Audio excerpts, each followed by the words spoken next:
This review covers episodes 1 to 7 degrees Fahrenheit The Crown Season 2.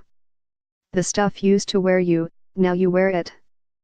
The words Philip, Matt Smith, coos at this queen, his love, Elizabeth, Claire Foy, as she stands before him embellished in every jewel and trophy befitting of her great kingdom.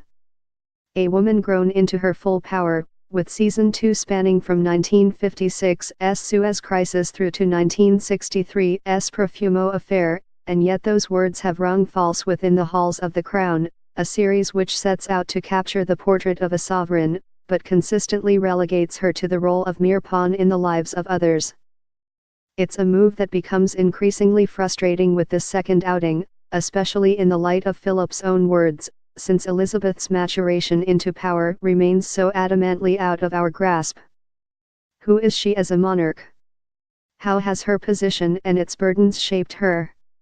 What is she fighting against?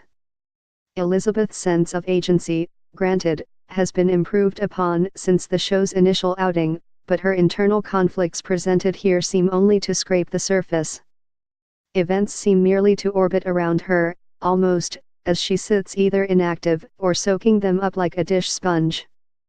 The issue here, as with last season, is that The Crown seems to acknowledge Elizabeth's royal position as a largely passive object, sprinkled with a few references to her never speaking her mind, but forgoes actually examining the personal consequences of that inactivity, of the idea of a monarch in a democratic society being so purposefully left such little feeling of control over their own destiny.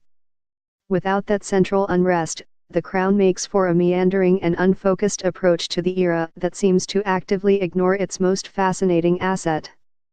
The show opens with the Suez Crisis, which saw Britain's position on the global stage forever altered by its invasion and later withdrawal from Egypt.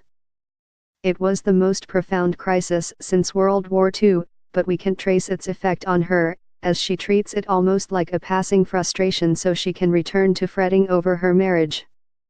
Granted, she takes action, and confronts the PM Anthony Eden, Jeremy Northam, about Britain's collusion with Israel in launching an offensive against Egypt, and then to confront successor Harold Macmillan, Anton Lesser, with the idea that, just because Eden took the blame, he still bears responsibility in his support of the move.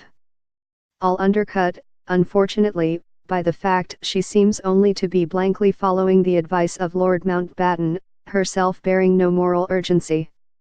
Instead, Elizabeth's life is told largely through the eyes of others, with only the occasional glimpse afforded into that ornately decorated head. There's no tracing her emotional journey as a leader, or as a wife, through the season when she's so constantly shuffled to the edges of its story.